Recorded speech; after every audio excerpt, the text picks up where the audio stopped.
Welcome to day 2 of Adrianne's kitchen. Tonight we are gonna get a little wild because we're doing something I've never done before.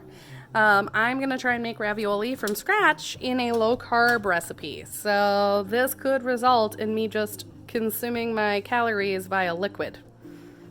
I guess we're gonna find out. Anyways, step 1, like we talked about yesterday, say it with me. Wash your hands. Step 2, handy dandy apron. I'm gonna upgrade step 4 yesterday to step 3, which is make yourself an adult beverage. If you're not into adult beverages, just have a beverage handy because you never know when you're gonna get thirsty. Earlier today, I prepped this butternut squash.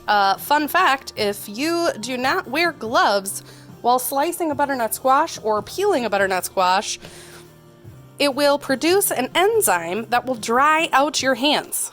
I wear nitrile gloves. They're my favorite. You should get some. Anyways, if you're going to take care of a butternut squash, that's my recommendation. I sliced it in half, and then I put olive oil and some brown sugar over the top, and then I put it into the oven at 375 for about an hour, and then at 400 degrees for about 10-15 minutes. And that just roasts it. It makes it super soft and smushy. So we're going to mush that up to put inside our raviolis. Okay, over here we have got almond flour, coconut flour, a little bit of cornstarch, and some salt. The measurements were in grams, so I had to use a scale. That's been a while. Anyways, we are mixing all of that up, and then we're going to add the liquid, which is going to be some apple cider vinegar, egg, and water.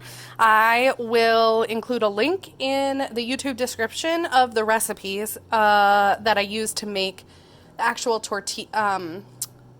the actual ravioli.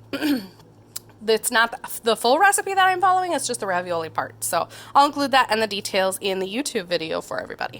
Okay, so far I actually have dough. That's kind of exciting. The one part of the recipe that I did not read ahead of time, because why would I do that, is that it has to be in the fridge for 45 minutes. Yeah, I'm sure you can imagine my face right now. So I'll see you in 45. I'm impatiently waiting for that dough to be finished sitting in the fridge. And so in the meantime, I took my butternut squash and I took the skin off and I mashed it up. And I am going to test out 2 different sauce recipes really quick because I put brown sugar on the butternut squash, and that's usually sweet, but I was thinking about more of a savory dish, so I'm going to try a sweet and a savory sauce just to see which goes better with it. So I guess I'll let you know.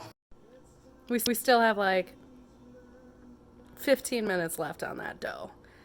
And then I'm going to have to roll it, and I don't have a rolling pin because I'm not a baker.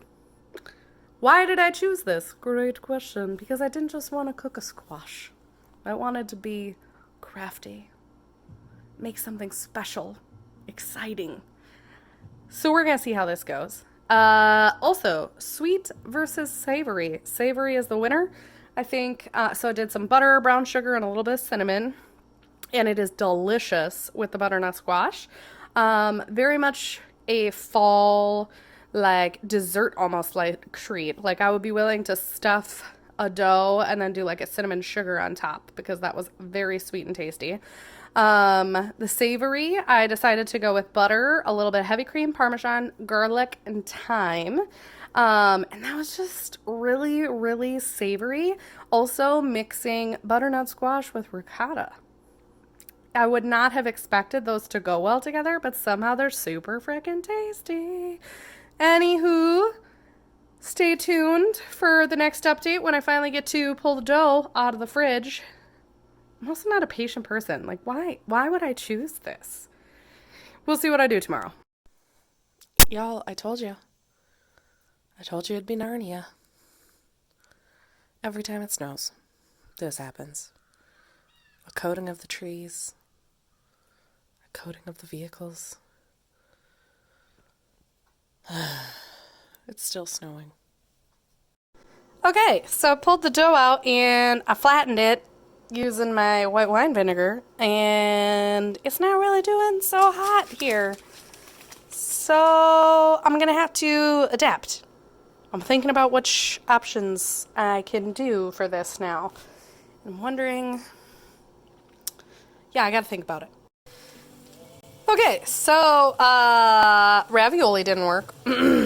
Instead, I thought, well, maybe I'll just put some of this dough in the pan and fry it up and it'll get crispy. And then that didn't work either, and I didn't want to show you guys, and I didn't know what I was going to do. So anyways, I put all of the dough in and I broke it up and I let it kind of fry up a little bit and cook. And then I added butternut squash and I added some ricotta. And then I added Parmesan cheese. And this is really hard to do one-handed. There we go. Let's see what happens here.